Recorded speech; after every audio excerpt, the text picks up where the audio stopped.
पिछले पार्ट में आपने देखा था कि मौसम ने अचानक ऐसा रुद्र रूप ले लिया था कि आगे बढ़ना नामुमकिन सा लग रहा था।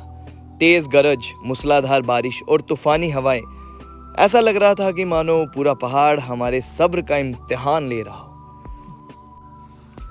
तूफान रुकने का नाम नहीं ले रहा था, इसलिए हमने फिलहाल ऊपर जाने की उम्मीद तो छोड़ ही दी थी और यहीं कैंप लगाने का फैसला किया। बारिश और तेज हवा के बीच टेंट लगाना भी किसी चुनौती से कम नहीं था। बड़ी मुश्किल से टेंट खड़ा हुआ, लेकिन फिर कुछ ऐसा हुआ जिसकी हमें कल्पना भी नहीं थी। जैसे ही टेंट लगा, कुछ ही मिनटों में मौसम एकदम से साफ हो गया। आसमान नीला, बादल गायब। ऐसा लग रहा था जैसे 5 मिनट पहले यहाँ कोई तूफान आया ही ना हो। हमने एक दूसरे की तरफ देखा और फिर फैसला किया कि अभी भी हमारे पास समय है। अंधेरा होने में करीब 2 घंटे बाकी थे, तो क्यों ना एक और कोशिश की जाए।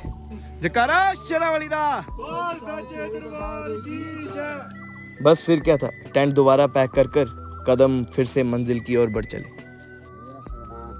रास्ते भर पहाड़ों का नज़ारा बदलता जा रहा था। विशाल चट्टानें, ऊंचे ऊंचे पर्वत और दूर तक फैली धौलाधार की पहाड़ियाँ। जैसे जैसे हम ऊपर बढ़ रहे थे, त्रिउंड के पहाड़ अब छोटे लगने लग गए। ऐसा महसूस हो रहा था मानो धौलाधार अब हमारे बिल्कुल सामने खड़ी हो। हर मोड़ पर दृश्य और भी खूबसूरत होता जा रहा था। आज हम कैंपिंग स्नो लाइन के पास करेंगे। सबका अब एक ही लक्ष्य था कि अंधेरा होने से पहले कैंप साइट तक पहुंचना है। यहाँ से आपको त्रिउंड दिखाई दे रहा होगा, जिसकी ऊंचाई 2850 मीटर है और ये स्नो पॉइंट जिसकी ऊंचाई 3200 मीटर है। हम अब स्नो पॉइंट पहुँचने ही वाले हैं, तो जाकर सबसे पहले हम अपना कैंप सेट करेंगे। कौन सी वाली? बस एक ही है। फाइनली बस कुछ ही देर में हम पहुँचने वाले हैं अपने बेस कैंप पे। उधर हम टेंट लगाएंगे, देन खाना वगैरह खाकर रात को रेस्ट कर सुबह आगे की ओर निकलेंगे। अगर सुबह मौसम साफ रहा तो ज़रूर आप सबको ऊपर तक लेके जाएंगे, वरना हम घर को वापसी करेंगे। बहुत बढ़िया, बहुत मजा आया। मज़ा आया? बहुत आगे से करना चाहोगे? हर महीने करेंगे, हर महीने। जय जय श्री राधे। हंसते गाते हुए हमारा सफ़र कब यूं ही निकल गया, हमें खुद भी नहीं पता चला। सुबह जितनी बारिश थी, उतना ही अब मौसम शांत था। बस अब कुछ ही पलों में हमारी मंजिल हमारे सामने होगी और वो दृश्य देखने वाला होगा। आखिरकार हम अपनी मंजिल तक पहुंच गए। पहले हमने सोचा था कि हम थोड़ा आगे जाकर टेंट लगाएंगे, लेकिन फिर जब आगे जाने लगे तो इस जगह ने हमें आगे जाने नहीं दिया। मानो इस जगह में कुछ ऐसा हो, क्योंकि यहाँ से पहाड़ों का नज़ारा कुछ अलग ही था। इस प्रकार जैसे वो हमसे कुछ कहना चाह रहे हो। फिर क्या, हमने टेंट लगाना शुरू किया और हमारे बाकी लोगों ने लकड़ियाँ इकट्ठी करनी शुरू की। सूर्य ढलना शुरू हो गया था और ठंड बढ़ रही थी। आग जलाना उतना ही मुश्किल हो रहा था क्योंकि सारी लकड़ियाँ गीली थी। वक्त लगा, लेकिन आग जल गई। अब सब अपने टेंट में लेटकर पूरे दिन की थकान मिटाना चाहते थे, क्योंकि सबको नींद बहुत आ रही थी। तो हमने जल्दी जल्दी खाना बनाया। तो खाने में पनीर की भुर्जी थी, जिसे हम ब्रेड के साथ खाकर अपने अपने टेंट में सोने के लिए चले गए। लेकिन वो रात आसान नहीं थी। बारिश के कारण हमारी आधी से ज़्यादा चीज़ें तो गीली हो चुकी थी, जिसके कारण ठंड से नींद बार बार टूट रही थी। फिर भी पहाड़ों में यही तो असली अनुभव होता है, आराम कम, यादें ज़्यादा। किसी तरह रात गुजरी और फिर सुबह हुई। बस फिर सबसे पहले आग जलाई, क्योंकि बाहर ठंड थी और इंतज़ार था सूर्य देवता का। और बस कुछ ही पलों में सूरज की पहली किरण जब पहाड़ों के पीछे से निकलकर हमारी कैंप साइट पर पड़ी, तो पूरा दृश्य सुनहरे रंग में रंग गया। हम सबके चेहरे पर एक मुस्कान थी और सुबह का नज़ारा बहुत ही खूबसूरत था। वो कहते हैं ना, हर तूफान के बाद एक नई सुबह ज़रूर आती है। तो सुबह सुबह हमने सबसे पहले मैगी बनाई और ये प्लान किया कि हम आगे नहीं जा रहे इंद्रहार के लिए, क्योंकि हमारे ग्रुप के कुछ सदस्यों को वापस लौटना था कुछ ज़रूरी काम के कारण, और ऊपर से बर्फ़ धूप की वजह से पिघल रही थी, जिससे रास्ता काफ़ी फिसलन भरा हो चुका था और हमारे पास ट्रैकिंग गियर भी नहीं थे। ऊपर से स्थानीय लोगों ने बताया कि हाल ही में आए भूकंप के बाद कुछ जगहों पर चट्टानों की स्थिति पहले जैसी नहीं रही। इन सब बातों को ध्यान में रखते हुए हमने इंद्रहार पास तक जाने का प्लान यहीं रोकने का फैसला किया।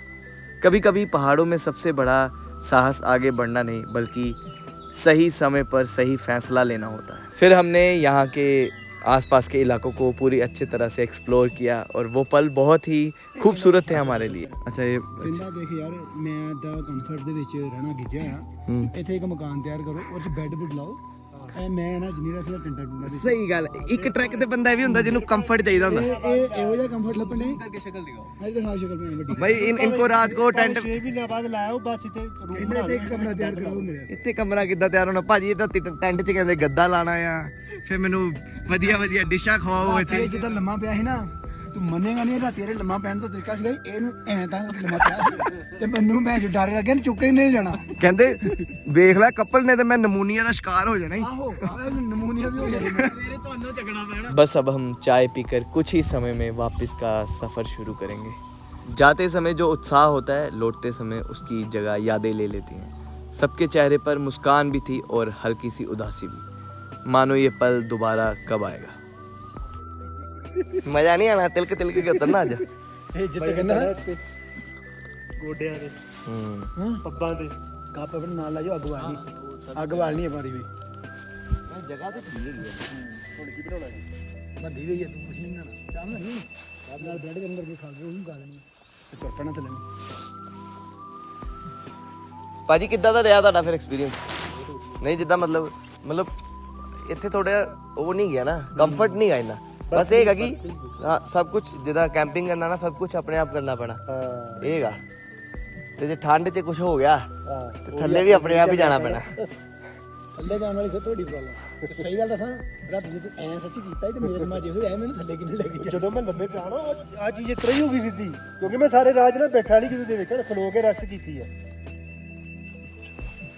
ਇਸ ਤਰ੍ਹਾਂ ਬਹਿ ਕੇ ਰੈਸਟ ਨਹੀਂ ਕੀਤੀ ਕਿਤੇ ਮੈਂ ਆਪਣਾ ਤੇ ਰਾਤੀ ਕੰਮ ਖਰਾਬ ਹੀ ਹੋਣ ਦਿਆ ਸੀ ਮੈਂ ਤੂੰ ਸਾਰੀ ਰਾਤ ਤੇਰੀ ਆਵਾਜ਼ ਸੁਣ ਰਿਹਾ ਦੋਵੇਂ ਤੁਸੀਂ ਆਪਸ ਵਿੱਚ ਗੱਲਾਂ ਕਰਨ ਦੇ ਮੈਨੂੰ ਭਾਵੇਂ ਲੱਗੇ ਪਤਾ ਕੀ ਭਰਾ ਕਹਿੰਦੇ ਆਪਣੇ ਨਹੀਂ ਲਾ ਕੇ ਨਾ ਤੇ ਉਹਨੂੰ ਮਿਕਸ ਕਰ ਲਈਏ ਇਹ ਬਾਰ-ਬਾਰ ਗੱਲਾਂ ਇਹੋ ਕਰਨੇ ਆ ਨਹੀਂ ਉਹਨੇ ਉਲਟੀ ਮਾਰੀ ਨਾ ਪਹਿਲੀ ਬਾਅਦ ਚ ਤੇ ਵਾਹ ਵਾਹ ਵਾਹ ਕਰਨ ਦੇ ਜਿਹੜੀ ਪਹਿਲੀ ਮਾਰੀ ਨਾ ਬਸ ਇੰਨੀ ਅਸੀਂ ਵੀ ਸੁਣੀ ਸੀ ਕਹਿੰਦੇ ਬ੍ਰੈਡ ਖਾ ਲੈਂਦਾ ਮੇਰਾ ਵੀ ਕੰਮ ਹੋ ਜਾਣਾ ਕਹਿੰਦੇ ਭਾਲੂ ਆ ਗਿਆ ਲਾਗੇ ਤੇ ਮੈਂ ਨਾ ਇਦਾਂ ਵੀ ਨਾ ਹੋਵਾਂ ਖਿਸਕਾ ਵੀ ਨਾ ਕਿ ਮੈਂ ਮਾੜਾ ਜਿਹਾ ਵੀ ਖਿਸਕਿਆ ਨਾ ਇਹ ਮੈਨੂੰ ਕਹਿੰਦੇ 1 ਵਜੇ ਮੈਨੂੰ ਮਾਮੂ ਬਾਥਰੂਮ ਆਇਆ ਬੜਾ ਕਾਲਾ ਮੈਂ ਕਿਹਾ ਉਹ ਮੈਂ ਸੁਣਿਆ ਸੀ ਮੈਂ ਬਾਹਰ ਜਾ ਕਰ ਲਾ ਮੈਂ ਬਾਹਰ ਨਹੀਂ ਜਾਂਦਾ ਮੈਂ ਗਿਆ ਉਹ ਬਾਹਰ ਵੈ ਨੀਂਦਰ ਪੈਂਦੀ ਕੁੜੀ ਘੰਟੇ ਕੇ ਬਾਅਦ ਭਾਜੀ ਫਿਰ ਖੁੱਲ ਜਾਂਦੀ ਆ ਮੈਂ ਹਨੇਰੇ 'ਚ ਬਾਹਰ ਬਾਥਰੂਮ ਕਰਨ ਗਿਆ ਮੈਂ ਕਦੀ ਇਧਰੋਂ ਵੇਖਾ ਕੁਛ ਆਂਦਾ ਤੇ ਨਹੀਂ ਮੈਂ ਕਦੀ ਹੋਰ ਕਿਤੇ ਕੋਈ ਸਹੀ ਗੱਲ ਪਤਾ ਸੁਣਨਾ ਹੁੰਦਾ ਕਰਦੇ ਕਰਦੇ ਸ਼ਿਕਾਰ ਹੋ ਜਾ ਧਿਆਨ ਮੇਰਾ ਥੱਲੇ ਕੋਈ ਖੱਡ ਜੋ ਥੱਲੇ ਨਾ ਖਿੱਚ ਕੇ ਲੈ ਜੇ ਮੈਂ ਸਵੇਰ ਨਹੀਂ ਹੁੰਦਾ ਸਵੇਰੇ ਨਹੀਂ ਇਹ ਰਾਤੀ 1:30-2 ਵਜੇ ਜਿਹੜਾ ਸੁਸੂ ਆਂਦਾ ਨਾ ਤੇਜ਼ ਹੋ ਜਾਂਦੀ ਹੈ ਸੱਚੀ ਵਿੱਚ ਨਾ ਬਾਹਰ ਨਿਕਲਦੇ ਦੋ ਡਰ ਸੀ ਮੈਨੂੰ ਜੋ ਤੈਨੂੰ ਬਾਥਰੂਮ ਆਇਆ ਮੈਨੂੰ ਬਾਥਰੂਮ ਆਇਆ ਨਹੀਂ ਪਰ ਤੂੰ ਕਹਿ ਕੇ ਮੈਨੂੰ ਲਵਾਤਾ ਪਤਾ ਕਿਤਨੇ ਬੰਦੇ ਰਾਤ ਨੂੰ ਬਾतें करे जा रहे थे ਅੱਗ ਬੁਝ ਗਈ ਆਹੋ ਆਹੋ ਮੈਂ ਇਹਨੂੰ ਕਿਹਾ ਮੈਂ ਕਿਹਾ ਯਾਰ ਇਹਨਾਂ ਨੇ ਜਾਣਾ ਕਦੋਂ ਤੁਸੀਂ ਛੱਡਿਆ ਨਾ ਉਹਨੂੰ ਜੋ ਤੂੰ ਕਿਹਾ ਗੁੱਡ ਬਾਏ ਹੈਨਾ ਮੈਂ ਕਿਹਾ ਮੇਰਾ ਸਮਝਦਾਰ ਬੰਦੇ ਹੌਲੀ ਨਿਕਲੀ ਜਾਂਦੇ ਆਹੋ ਤੇ ਉਹ ਨਹੀਂ ਉੱਠੇ ਘੰਟਾ नहीं इसका भाई ये उठा फिर बस अब हम अपना सामान पैक कर कर नीचे की ओर को निकलेंगे। और सबसे बड़ी बात जो इस ट्रैक ने हमें सिखाई कि ज़िंदगी में हर मंजिल तक पहुंचना ज़रूरी नहीं होता, कुछ सफ़र अधूरे रहकर भी पूरी कहानी बन जाते हैं। ट्रैक का भी असली मतलब यही होता है कि उस सफ़र के दौरान मिले अनुभव, सीखी गई बातें और बनाए गए यादगार पल। इस ट्रैक ने हमें सिखाया कि पहाड़ों में सब कुछ हमेशा प्लान के मुताबिक नहीं होता। कभी मौसम आपको रोक देता है, कभी हालात, लेकिन हर चुनौती आपको कुछ नया सिखा कर जाती है। और इसी के साथ हमारे खूबसूरत और यादगार सफ़र का अंत होता है। तो दोस्तों हम इलाका से उतर के आ गए हैं नीचे त्रियुंड, वो पहाड़ थे जहाँ पर हम गए थे और ये आ गया त्रियुंड। और अब हम नीचे उतर जाएंगे आज धर्मकोट और फिर जाएंगे पालमपुर और उसके बाद मिलते हैं आपको नए व्लॉग में।